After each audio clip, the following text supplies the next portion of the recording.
Iniwan siya ng sariling ina, kasama ang lalaking akala niya magiging ama, pero maya-maya lang, ma-realize niya, mali ang lahat ng akala niya. Isang ina, isang anak, at isang lalaking magpapabago sa lahat. Matagal nang mag-isa ang ina ni Mariel sa buhay, kaya nang makilala niya ang isang lalaking handang, manindigan, akala niya, ito na ang sagot sa lahat. Pero para kay Mariel, may mali. 3 buwan pa lang, fiancé na agad. Hindi man siya pumalag, ramdam niya, may hindi tama.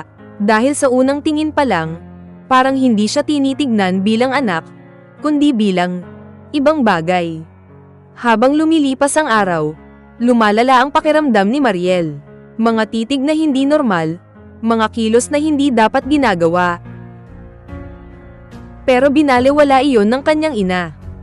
Hanggang sa isang araw, iniwan siya, kasama ang lalaking iyon, sa loob ng kanilang bahay. Tahimik, walang ibang tao. At doon, nagsimulang mag-iba ang lahat. Sinubukan niyang umiwas, sinubukan niyang huwag pansinin. Pero mas lalo lang itong lumapit, mas lalo lang naging mapanganib. Takot na takot si Mariel, pero wala siyang matakbuhan.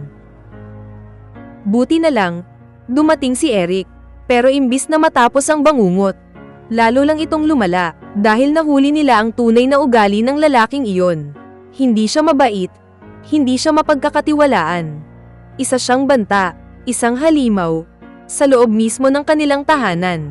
Nagkaroon ng komprontasyon, mata sa mata, takot laban sa galit, at buhay ang nakataya, hanggang sa dumating sa puntong wala ng atrasan. Isang maling galaw, isang maling desisyon, at pwedeng may mamatay, at sa gitna ng kaguluhan, isang putok ang bumasag sa katahimikan. Doon natapos ang lahat. Dumating ang ina, pero huli na.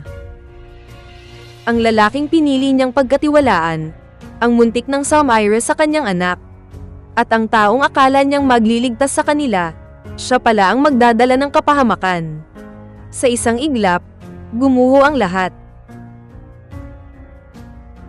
At naiwan ng isang tanong, hanggang saan ang kaya mong ipaglaban, para sa taong mahal mo? Kung ikaw si Mariel, magsasalita ka ba agad? O magtitiis ka, kahit alam mong may mali na? At kung ikaw ang ina, paano mo haharapin ang katotohanang ikaw mismo ang nagbukas ng pinto sa panganib?